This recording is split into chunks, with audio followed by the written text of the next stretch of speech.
Idinetalye ni Ruby Tuason sa kanyang sinumpang saraysay kung paano nagsimula ang umano'y transaksyon ni na Senador Jinggoy Estrada at Senador Juan Ponce Enrile kay Janet Lim Napoles kaugnay ng pork barrel scam. Nakatutok si Mariz Umali.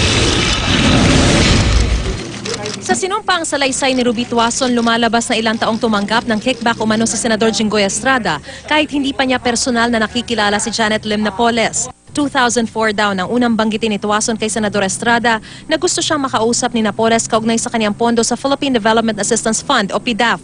Pero 2008 lang niya personal na ipinakilala si Napoles kay Senador Estrada nung burol ng aktor na si Rudy Fernandez. Sa loob ng 4 na taong iyon, siya raw ang naghahatid ng share ni Estrada sa Green Hills San Juan o di kaya ay sa kanyang opisina sa Senado. Hindi na raw niya matandaan kung magkano ang halaga pero mas malaki daw ito sa 9 million pesos na nakasaad sa records ni Louie. Inilalagay daw ni Tuason ang pera sa bag. Nakadepende ang laki sa kung gaano kalaki ang perang laman.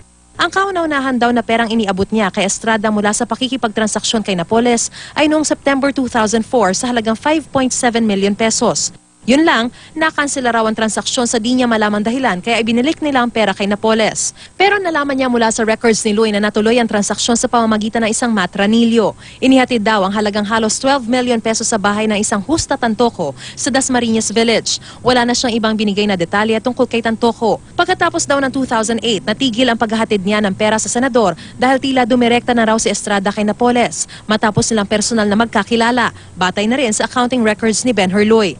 Sa parehong panahon noong 2004 din daw nagsimulang mamagitan si Tuason para kay Napoles at Senador Juan Ponce Enrile pero sa pamamagitan ng Chief of Staff nitong si Attorney Gigi Reyes. Si Tuason din di umano ang personal na tumatanggap ng umano'y share o kickback ni Senador Enrile mula kay Napoles at binibigay niya ito kay Attorney Gigi Reyes. Kung hindi raw sa bahay ni Tuason ay makikita umano sila ni Attorney Reyes sa isang restaurant para kunin ang pera ng mag-isa. May pagkakataon pa nga raw na darating pa si Senador Enrile bago matapos ang kanilang pag-uusap at nang ipakilala na rin daw niya ng personal si Attorney Reyes kay Napoles sa kasagsagan ng pagdinig ng Senado sa fertilizer fund scam ay nagsimula na rin silang direktang makipagtransaksyon sa isa't isa.